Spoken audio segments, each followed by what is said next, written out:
Evo, da vam odmah kažem, ja se izvinjavam zbog moje glave. Tako da, molim vas, primite moju izvinjotinu. Ovo vam svetlo radi, ono tamo ne radi, tako da ne znam da li me dobro vidite, ali možda i bolje što me ne vidite. Joj, mamo, vidim u glave. Šta sam htio reći? U ovo doba, inače, i vampiri spavaju. A mene ovako negdje oko 3 ujutru, 4 ujutru, 5 ujutru, zavisi, mene moj ADHD upca i ne da mi spavati. I onda se on pomiješa sa tim bipolarnim poremećajima, onda dobije šusa.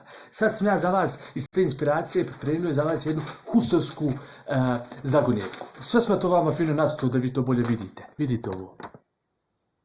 Sad ću vam reći. Dobro, Plavuša je malo džinđira, ali nema veze. Uglavnom, zašto, ko bude znao, ima od mene, jebi ga, nema ništa, ali valja pogoditi. Zašto Plavuša, da šuti, ne drogiram se Bogom, zašto Plavuša neće, da je šut, pobogu, zašto Plavuša neće da preskoči žicu od 5 metara?